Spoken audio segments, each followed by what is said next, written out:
সবাইকে আমন্ত্রণ জানাচ্ছি রিদিতা শেহরিনের নিয়মিত আয়োজনে। আজকে আমাদের আয়োজন জহির রায়হানের আরেক ফাল্গুন উপন্যাস। শুরু হচ্ছে আরেক ফাল্গুন পর্ব 5।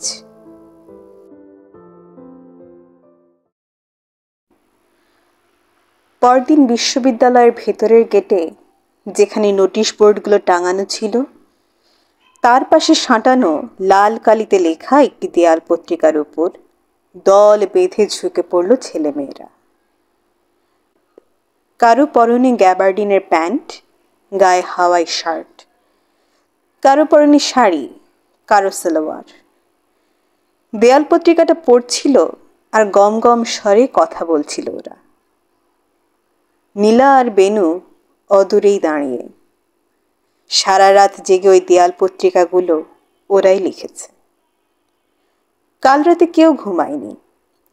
কালো বার্নিশ দেওয়া কাঠের সিঁড়িটা বেয়ে পা টিপে টিপে যখন নিচে নেমে আসছিল নীলা, তখন হাত ঘড়িটায় 12টা বাজে। চারপাশে ঘুটঘুটে অন্ধকার আর চাপা গলায় ফিসফিসানি। করিডোর পেরিয়ে ডান কোণে বেনুর ঘরে এসে জমায়েত হয়েছিল ওরা সবাই। বাতি কি জ্বালবো? না না। মোম আছে? আছে। জানালাগুলো বন্ধ করে দাও। সুপার কি ঘুমিয়ে গেছে? হ্যাঁ। তাহলে দরজাটায় খিল দিয়ে দাও। ম্যাচেসটা কোথায় গেল? আহ, শব্দ করো না, সুপার জেগে যাবে। টেবিল চেয়ারগুলো একপাশে সরিয়ে নিয়ে মসৃণ মেঝের ওপর গোল হয়ে বসল ওরা। বাইরে রাত বাড়ছে। মোমবাতির মৃদু আলোয় বসে বসে দেয়াল পত্রিকাগুলো লিখছে ওরা। তাই আজ বিশ্ববিদ্যালয়ের সিঁড়ির ওপরে দাঁড়িয়ে ওরা কান পেতে শোনার চেষ্টা করেছিল কে কি মন্তব্য করে। আমতলায় জটলা করে দাঁড়িয়েছিল 3টি ছেলে আর 2টি মেয়ে। একটি ছেলে সহানুভূতি জানিয়ে একটি মেয়েকে বলেছিল, খালি পায়ে হাঁটতে কষ্ট হচ্ছে না তো আপনাদের? কষ্ট? কি যে বলেন! মেয়েটি ঈষৎ ঘাড় নেড়ে বলল, খালি পায়ে অভ্যেস আছে আমাদের। অদূরে বেলতলায় বসে একদল নতুন ছেলেকে 21শে ফেব্রুয়ারির গল্প শোনাচ্ছিল কবি রসুল। সত্যি বরকতের কথা ভাবতে গেলে কেমন লাগে যেন আমার। মাঝে মাঝে মনে হয় সে বোধহয় মরেনি। মধুর রেস্তোরাঁয় গেলে হয়তো এখনো তার দেখা পাবো। বলতে গিয়ে গলাটা কেমন ধরে আসে ওর। সে আমার অত্যন্ত ঘনিষ্ঠ বন্ধু ছিল। কালো রঙের লম্বা লিকলিকে ছেলে। সেদিন একসঙ্গে ইউনিভার্সিটিতে এসেছিলাম আমরা। রাইফেলধারী পুলিশগুলো যখন সার বেঁধে দাঁড়িয়েছিল গেটের সামনে, ইউনিফর্ম পরা অফিসাররা ঘোরাফেরা করছিল এদিক সেদিক, আর মাঝে মাঝে উত্তেজিতভাবে টেলিফোনে কি যেন আলাপ করছিল কর্তাদের সঙ্গে, তখন এসেছি। বলতে গিয়ে সেদিনের সম্পূর্ণ ছবিটা ভেসে উঠল কবি রসুলের চোখে। সকাল থেকে বিচ্ছিন্নভাবে বিভিন্ন স্কুল কলেজ থেকে ছাত্ররা এসে জমায়েত হচ্ছিল, সবাই বিশ্ববিদ্যালয়ের ভিতরে। বাইরের শহরে তখন 144 ধারা জারি হয়েছে। রাস্তার মোড়ে মোড়ে পুলিশ দল বেঁধে দাঁড়িয়ে। কেউ আসতে পারছে না তাই, কিন্তু তবুও এলো। বেলা 11টার সময় আমগাছ তলায় সভা বসল ওদের। 10,000 ছাত্রছাত্রীর মতো সভা। 144 ধারা ভঙ্গ করার চিন্তা করছিল ওরা। একজন বলল, ওসব হুজ্জত হাঙ্গামা না করে আসুন না আমরা প্রদেশব্যাপী স্বাক্ষর অভিযান চালাই। ওসব স্বাক্ষর অভিযান আমরা বহুবার করেছি, ওতে কিছু হয় না। কে একজন চিৎকার করে উঠল সভার এক প্রান্ত থেকে। আরেকজন বলল, ওসব মিষ্টি মিষ্টি কথা ছেড়ে দিন কর্তারা, মিষ্টি কথায় চিড়ে ভেজে না, কিচ্ছু হবে না ওসব করে। ওরা তবু বলল, হবে, হবে না কেন? আমরা স্বাক্ষর সংগ্রহ করে তারপর মন্ত্রীদের কাছে ডেপুটেশন পাঠাবো। ওই মন্ত্রীদের কথা রেখে দিন। হঠাৎ ডায়াসের পাশ থেকে কে একজন লাফিয়ে উঠল। আপনাদের মন্ত্রীদের আমরা চিনে নিয়েছি। আরেকজন বলল, দালালদের কথা শুনতে চাই না, আপনারা বসে পড়ুন তো, বসে পড়ুন। তারপর বসে পড়ুন চিৎকারে ফেটে পড়ল সমস্ত সভা। তবু ওদের মধ্যে থেকে একজন চেষ্টা করল, বলল, দেখুন, আমি ব্যক্তিগত অভিজ্ঞতা থেকে বলছি, আপনারা দয়া করে আমার কথা শুনুন, আমায় বিশ্বাস করুন। দেখুন, শুনুন। না না না, আমরা আপনার কোনো কথা শুনব না, আপনি বসে পড়ুন। আরে, এ লোকটা আচ্ছা পাইট তো, আমরা শুনতে চাচ্ছি না তবু জোর করে শোনাবে। আরে তোমরা করছোটা কি? লোকটাকে ঘাড় ধরে বসিয়ে দিতে পারছো না? সভার মধ্যে ইতস্তত চিৎকার শোনা গেল। অবশেষে বসে যেতে বাধ্য হলো লোকটা। তারপর বেশ কিছুক্ষণ ধরে বক্তাদের মধ্যে বাকযুদ্ধ চলল। কেউ বলল অমান্য করো, তো কেউ বলল অমান্য করো না। অবশেষে ঠিক হলো 10 জন 10 জন করে একসঙ্গে বেরিয়ে 144 ধারা ভঙ্গ করবে ওরা। দল বেঁধে সবাই জেলে যাবে, তবু তাদের মুখের ভাষাকে কেড়ে নিতে দেবে না। তখন বেলা 12টা। শীতের মরশুম হলেও সে বছর শীত একটু কমই পড়েছিল। রোদ উঠেছিল প্রখর দীপ্তি নিয়ে। সে রোদ মাথায় নিয়ে প্রথম দলটা তৈরি হলো আইন অমান্য করার জন্য। একটা লম্বা মতো ছেলে ওদের নাম ঠিকানাগুলো টুকে নিচ্ছিল খাতায়। কোন কলেজ আপনার? জগন্নাথ। আপনার? আমার কলেজ নয়, স্কুল, আরমানিটোলা। আর আপনি কোন কলেজের? মেডিকেল। আপনি? ইউনিভার্সিটি। আর উনি? ঢাকা কলেজ। সবার নাম আর ঠিকানাগুলো একটা খাতায় লিখে নিল সে। গেটের সামনে দাঁড়ানো পুলিশের দল ইতিমধ্যে খবর পেয়ে গিয়েছিল, তাই তারাও তৈরি। একটু পরে ছাত্রদের প্রথম দলটা বেরুলো বাইরে। 10টা হাত মুষ্টিবদ্ধ করে ওরা স্লোগান দিল, রাষ্ট্রভাষা বাংলা চাই। পুলিশের দল এগিয়ে এসে ওদের ঘিরে দাঁড়ালো। তারপর গ্রেফতার করে প্রিজন ভ্যানে তুলে নিল সবাইকে। একটু পরেই বেরুলো দ্বিতীয় দল, তারপর তৃতীয়, তারপর চতুর্থ। পুলিশ অফিসার হয়তো বুঝতে পেরেছিল গ্রেফতার করে শেষ করা যাবে না, তাই ছাত্রদের ছত্রভঙ্গ করে দেবার জন্য একজন বেটে মোটা অফিসার দৌড়ে এসে অকস্মাৎ একটা কাঁদুনে গ্যাস ছুঁড়ে মারল। তারপর আরেকটা, ইউনিভার্সিটির ভেতরে। কাঁদুনে গ্যাসের ধোঁয়ায় ইউনিভার্সিটি এলাকাটা পুরো নীল হয়ে গেল। ছেলে মেয়েরা ছিটকে পড়ল চারিদিকে, ছত্রভঙ্গ হয়ে গেল ওরা। চোখগুলো সব ভীষণ জ্বালা করছে, ঝাপসা হয়ে আসছে চারিদিকে, পানি ঝরছে। দুহাতে চোখ ঢাকলো কেউ, কেউ দু চোখের রুমাল চাপা দিল। কাঁদুনে গ্যাসের অকৃপণ ধারা তখনও বর্ষিত হয়ে চলেছে। একটি মেয়ে অজ্ঞান হয়ে পড়েছিল বেলতলায়। দুটো মেয়ে ছুটে এসে পাঁজা কোলা করে ভিতরে নিয়ে এলো তাকে। আমি আর বরকত দেয়াল টপকে মেডিকেল কলেজে গিয়ে ঢুকেছিলাম। তারপর সেখান থেকে দৌড়ে মেডিকেল হোস্টেল। ওখানকার ছেলেরা তখন মাইক লাগিয়ে জোর গলায় বক্তৃতা দিচ্ছে। হোস্টেলের ভেতরে লাল সুরকি ছড়ানো রাস্তার উপর সবাই ইতস্তত ছড়িয়ে। পুলিশ অফিসাররাও ততক্ষণে ভার্সিটি এলাকা ছেড়ে দলবল নিয়ে মেডিকেলের চারপাশে জড়ো হয়েছে। একটু পরে হোস্টেলের ভেতরে কয়েকটা কাঁদুনে গ্যাস ছুঁড়ে মারল ওরা। মেডিকেলের ছেলেরা বোকা নয়, ওরা সব জানে।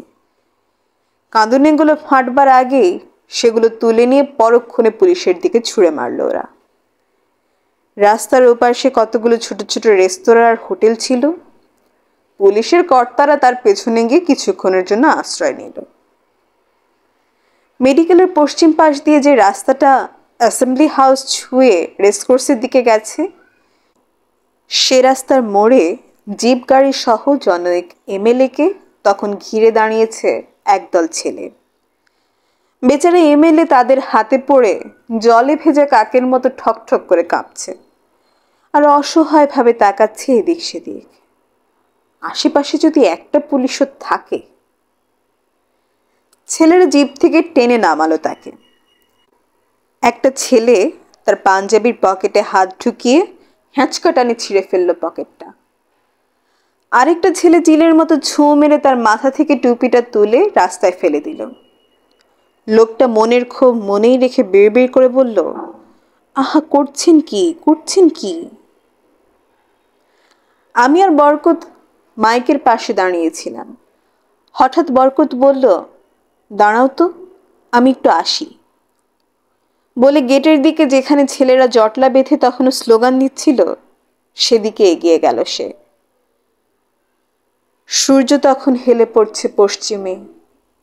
মেঘহীন আকাশে দাবানল জ্বলছে। গাছে গাছে সবুজের সমারোহ, ডালে ডালে ফাল্গুনের প্রাণ বন্যা। অকস্মাৎ সকলকে চমকে দিয়ে গুলির শব্দ হলো। ফিরে তাকিয়ে দেখলাম একটা ছেলের মাথার খুলি চরকির মতো ঘুরতে ঘুরতে প্রায় 30 হাত দূরে গিয়ে ছিটকে পড়ল। আরেকটা ছেলে যেখানে দাঁড়িয়েছিল মুহূর্তে সেখানে লুটিয়ে পড়ল। আরেক প্রস্থ গুলি ছোড়ার শব্দ হলো তার ঠিক একটু পরে। তারপর আরেক প্রস্থ। একটা ছেলে তার পেটটাকে 2 হাতে চেপে ধরে হুমড়ি খেয়ে এসে পড়ল 12 নম্বর ব্যারাকের বারান্দায়।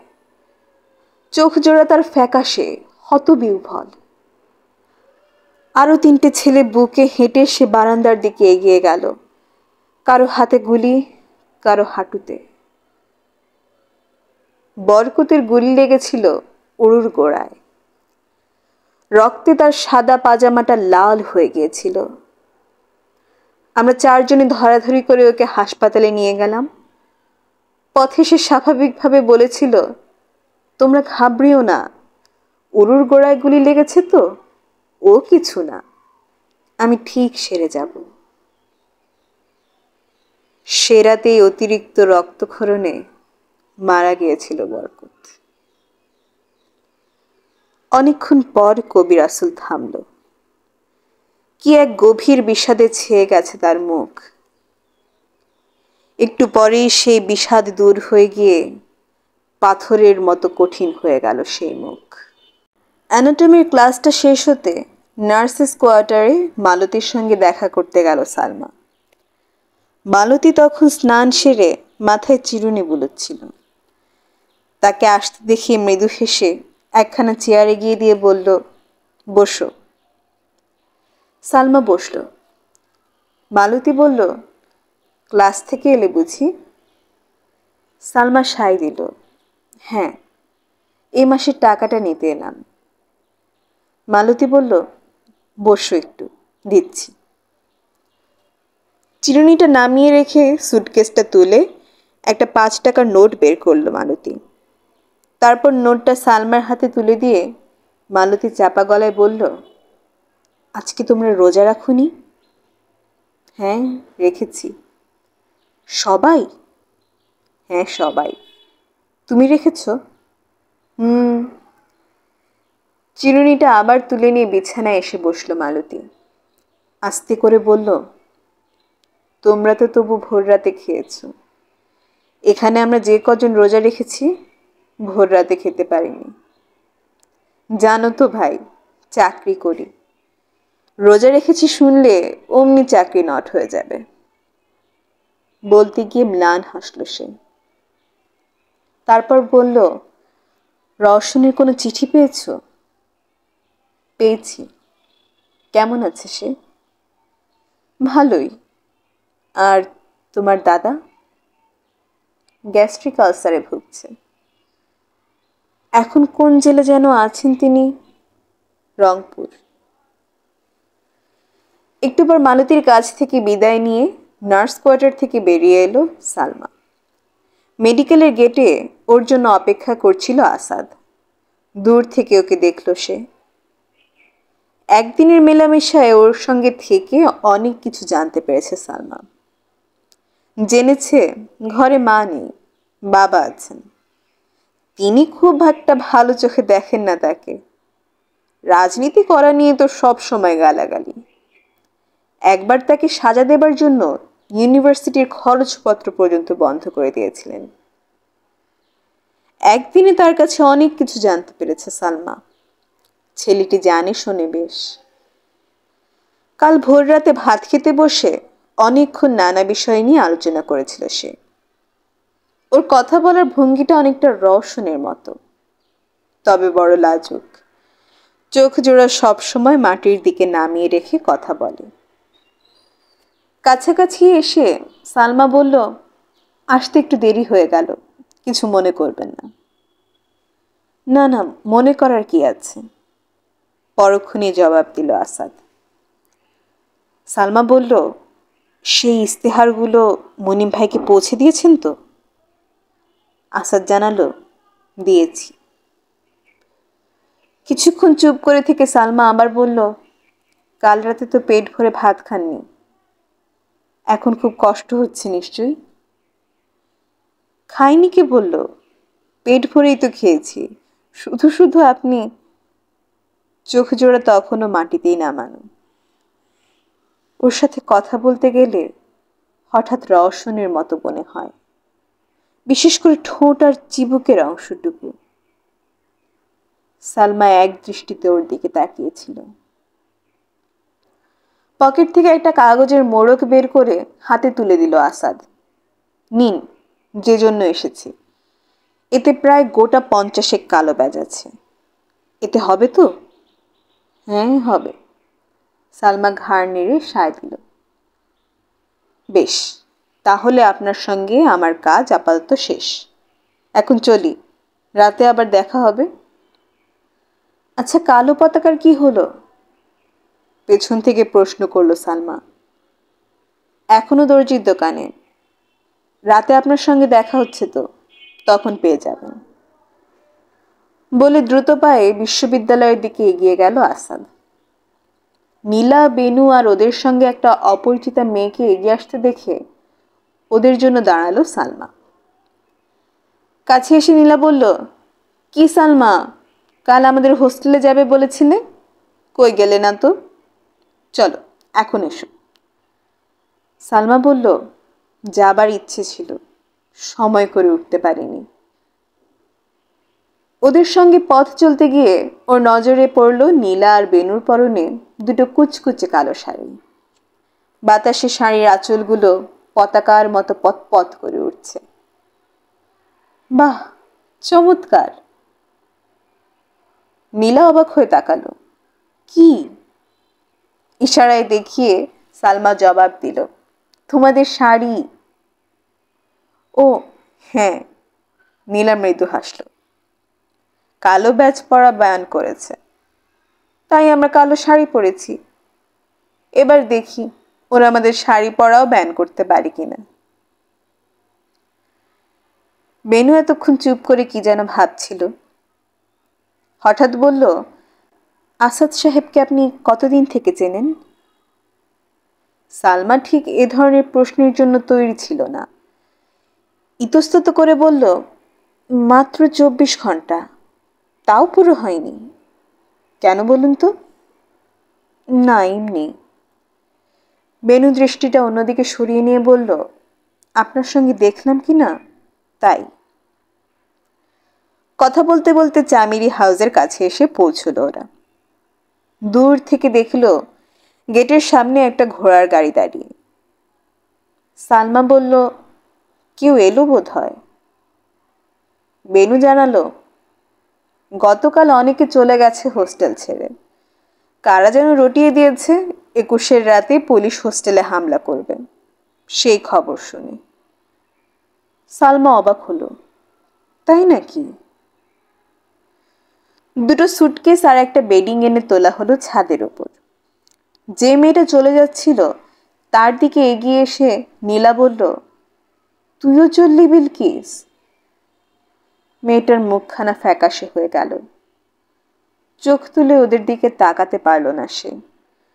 শুধু ইশারায় অদূরে দাঁড়ানো ভদ্রলোককে দেখিয়ে আস্তে করে বলল, চাচা এসেছে নিয়ে যেতে। বলতে গিয়ে গলাটা কেঁপে উঠল ওর অসহায় ভাবে। ইউনিভার্সিটিতে এসে প্রথমে মুনিমের খোঁজ করলো আসাদ। ভার্সিটির ভেতরটা কালকের চেয়ে আজকে আরো সরগরম। চারপাশে ছেলেরা জটলা বেঁধে ধর্মঘটের কথা আলোচনা করছে। এমনই একটা জটলার পাশে এসে দাঁড়ালো আসাদ। একটা ছেলে বলছিল, তুমি যা ভাবছো কিছুই হবে না, দেখবে কাল রাস্তায় একটা ছেলেকেও বেরোতে দেবে না ওরা। আরেকজন বলল, অবাক হবার কিছু নেই, কাল হয়তো কারফিউ দেবে। তৃতীয়জন বলল, আজকেও কি কম পুলিশ বেরিয়েছে নাকি রাস্তায়? পল্টনের ওখানে তো 4-5 লরি পুলিশ দেখে এলাম। প্রথম জনকে শুধরে দিল, তুমি যে একটা আস্ত গবেট তা তো জানতাম না মাহের। আরে ওগুলো পুলিশ নয়, মিলিটারি, ওখানে তাঁবু ফেলেছে। কাল এতক্ষণে দেখবে পুলিশ আর মিলিটারি দিয়ে পুরো শহরটাই ছেয়ে ফেলেছে ওরা। দ্বিতীয়জন গম্ভীরভাবে রায় দিল এবার। মুনিমের দেখা পেয়ে আসাদ আর দাঁড়ালো না সেখানে। মধুর রেস্তোরাঁর পাশে দাঁড়িয়ে আরেক দল ছেলেকে কি যেন বোঝাচ্ছে মুনিম। তেলবিহীন চুলগুলো দস্যি ছেলের মতো নেচে বেড়াচ্ছে কপালের উপর। চোখে মুখে ক্লান্তির ছাপ স্পষ্ট। আসাদ বলল, তোমাকেই খুঁজছিলাম মুনিম। কেন, কি ব্যাপার? পকেট থেকে রুমাল বের করে মুখটা মুছল সে। আসাদ বলল, শুনলাম কাল রাতে তোমাদের বাসায় পুলিশের হামলা হয়েছিল। হ্যাঁ, ঠিকই শুনেছ। মুনিম মৃদু হাসল। অবশ্য ব্যর্থ অভিসার, রাতে বাসায় ছিলাম না আমি। অদূরে দাঁড়িয়ে ওদের আলাপ শুনছিল সবুর। বলল, তোমার কপাল ভালো, ধরা পড়লে কি আর এ জন্মে ছাড়া পেতে? জেলখানায় পচে মরতে হতো।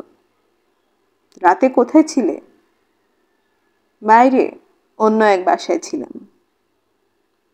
বাসায় নাকি? সবুর মৃদু হাসল। না না, বাসাতেই ছিলাম। মুনিম ঘাড় নাড়ল। সবুর বলল, আমাকেও দেখছি আজ রাতে বাইরে কোথাও থাকতে হবে। বাসার আশেপাশে গত কদিন ধরে টিকটিকির উপদ্রব বড় বেড়ে গেছে। মুনিম কি যেন বলতে যাচ্ছিল, সহসা সামনের লন দিয়ে হেঁটে যাওয়া একটি মেয়ের দিকে চোখ পড়তে ডলির কথা মনে পড়ে গেল ওর। ডলির সঙ্গে কয়েক মুহূর্তের জন্য হলেও দেখা করা প্রয়োজন। সবুরের হাত ঘড়িটার দিকে এক পলক দেখে নিল মুনিম। এরই মধ্যে 2টো বেজে গেল। আচ্ছা শোনো, আমাকে একটু ভিক্টোরিয়া পার্ক যেতে হবে। পাগল নাকি? আসাদ রীতিমতো ধমকে উঠল। খবরদার বলছি, এখন তুমি ইউনিভার্সিটি এলাকা ছেড়ে কোথাও যেতে পারবে না। বাইরে পা দিলেই ধরবে। ঠিক বলেছে আসাদ। রাহাত সমর্থন জানালো ওকে। এখন এই এলাকার বাইরে যাওয়া একেবারেই ঠিক হবে না আপনার জন্য। তাছাড়া নবকুমার আর নবাবপুর হাই স্কুলের ছেলেরা তো একটু পরেই দেখা করতে আসবে। আপনি না থাকলে চলবে কি করে? অগত্যা ডলির সঙ্গে দেখা করার চিন্তাটা মুলতবি রাখল মুনিম। কিন্তু জাহানারাকে একখানি চিঠি না লিখলেই নয়।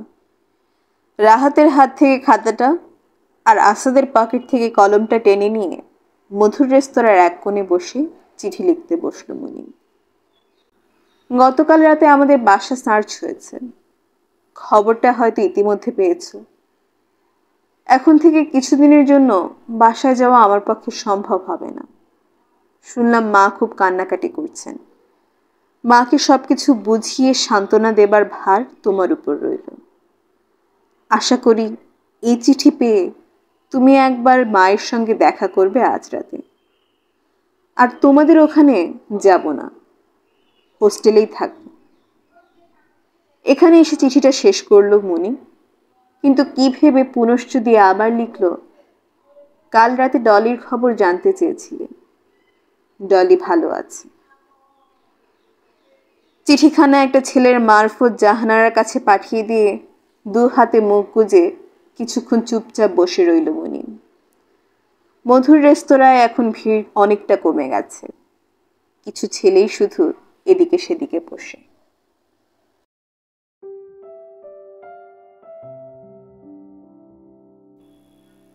শুনছিলেন জহির রায়হানের কালজয়ী উপন্যাস আরেক ফাল্গুন। আজকের জন্য এ পর্যন্তই। দেখা হচ্ছে পরবর্তী পর্বে। সে পর্যন্ত ভালো থাকবেন, সুস্থ থাকবেন এবং হৃদিতা শেহরিনের সাথেই থাকবেন।